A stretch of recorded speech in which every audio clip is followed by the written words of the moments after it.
希伯來書第13章，蒙神悅納的服務。你們務要常存弟兄相愛的心，不可忘記用愛心接待客旅，因為曾有接待客旅的，不知不覺就接待了天使。你們要紀念被捆綁的人，好像與他們同受捆綁；也要紀念遭苦害的人，想到自己也在肉身之內。婚姻，人人都當尊重，床也不可污穢，因為苟合行淫的人，神必要審判。你們全心不可貪愛錢財，要以自己所有的為足，因為主曾說：我總不撇下你，也不丟棄你。所以我們可以放膽說：主是幫助我的，我必不懼怕。人能把我怎麼樣呢？從前引導你們轉神之道給你們的人，你們要想念他們，效法他們的信心，留心看他們為人的結局。耶穌基督昨日、今日一直到永遠是一樣的。你們不要被那諸般怪異的教訓勾引了去，因為人心靠恩德堅固才是好的，並不是靠飲食。那在飲食上專心的，從來沒有得着益處。我們有一祭壇，上面的祭物是那些在帳幕中供職的人不可同吃的。原來牲畜的血被大祭司帶入聖所作贖罪祭，牲畜的身子被燒在營外，所以耶穌要用自己的血叫百姓成聖，也就在城門外受苦。這樣，我們也當出到營外，就了他去，忍受他所受的凌辱。我們在這裏本沒有常存的城，乃是尋求那將來的城。我們應當靠着耶穌，常常以頌讚為祭獻給神，這就是那承認主名之人嘴唇的果子。只是不可忘記行善和捐輸的事，因為這樣的祭是神所喜悅的。你們要依從那些引導你們的，且要順服，因他們為你們的靈魂時刻警醒，好像那將來交賬的人。你們要使他們交的時候有快樂，不致憂愁。若憂愁，就與你們無益了。請你們為我們禱告，因我們自覺良心無虧，願意凡事按正道而行。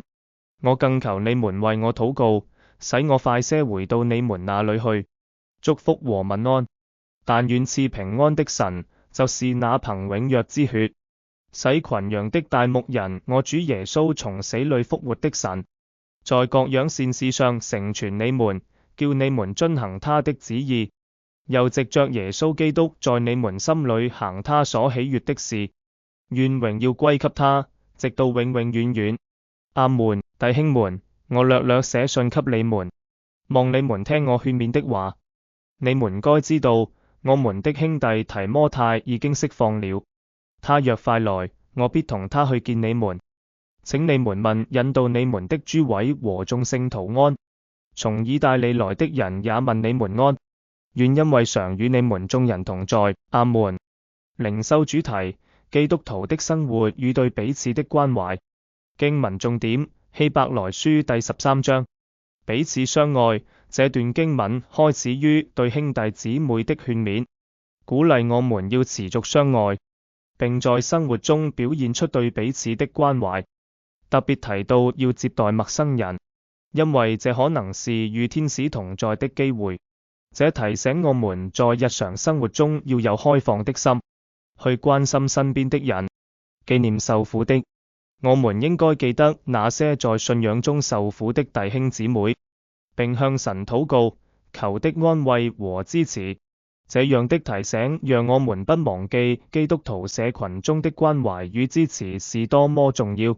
守住婚姻，這裏強調婚姻的神聖，並警告我們要遠離淫亂和不潔。神對婚姻的設計是美好的，我們應該尊重並保護這一神聖的關係。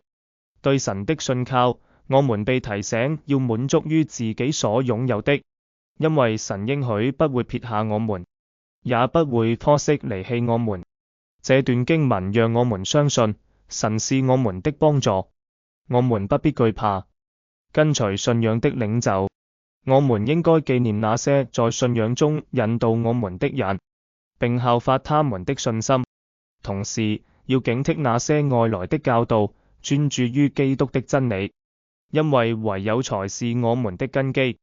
基督的犧牲，這部分提到基督為我們所作的犧牲，並鼓勵我們以感恩的心來敬拜神。這使我們意識到，我們的生活應該以神的榮耀為中心，而不是追求世俗的事物。為信徒代禱，在此，作者請求信徒為他們的領袖禱告，這強調了在教會中彼此代禱的重要性。代禱是我們對彼此的支持，也是建立信仰共同體的方式。結語與祝福，作者以禱告和祝福結束這封信，求神賜平安與恩典給信徒，讓他們在基督裡得以堅固。這讓我們看到整個信仰生活都是依靠神的恩典，而非個人的努力。禱告，親愛的天父，感謝你賜予我們彼此相愛的機會，求你幫助我們在生活中關心他人，並持守對你的信靠。願我們的生活能榮耀你的名。行動，想想你可以如何在日常生活中關心他人，無論是透過親自的行動，還是代禱，並付諸實行。願希伯來書第13章使我們懂得如何在基督裡建立美好的關係，並在彼此的支持中活出真實的信仰生活。